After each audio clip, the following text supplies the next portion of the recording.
সাধারণ দেখতে পাথরের মাঝে লুকিয়ে থাকে এই অসাধারণ সৌন্দর্যমণ্ডিত পাথর। এই পাথরের কিছু বিশেষ টুকরোর দাম হতে পারে প্রায় $10 লাখ বা বাংলাদেশি টাকায় প্রায় 11 কোটি টাকা।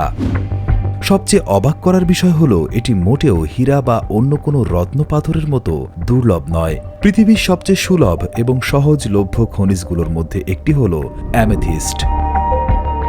এই বেগুনি রঙের স্ফটিক বা ক্রিস্টাল প্রায় সর্বত্রই পাওয়া যায়। তবুও এই সাধারণ স্ফটিকেরই এই অবিশ্বাস্য মূল্যের কারণ খুঁজতে গেলে প্রথমেই আপনাকে যেতে হবে দক্ষিণ আমেরিকার উরুগুয়ের আল্টগাস অঞ্চলে।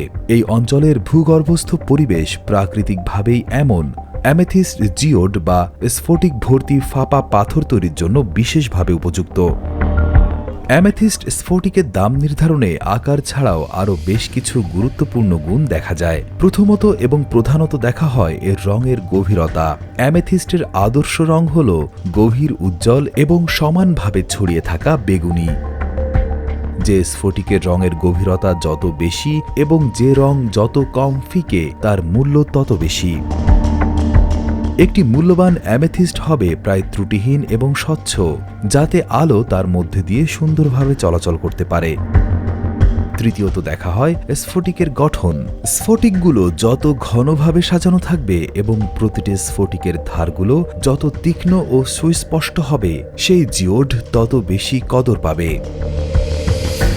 আমাদের ভিডিওগুলো হাবিব প্রিন্স দেখছেন দুবাই থেকে, রাশেদ দেওয়ান দেখছেন মুন্সিগঞ্জ থেকে, গাজীপুর থেকে দেখছেন মেহেদী হাসান হৃদয়, টাঙ্গাইল থেকে দেখছেন মনের মাঝে তুমি, আব্দুল্লাহ আল মামুন দেখছেন দুবাই থেকে। আপনি কোথা থেকে দেখছেন তা জানিয়ে দিন কমেন্ট বক্সে।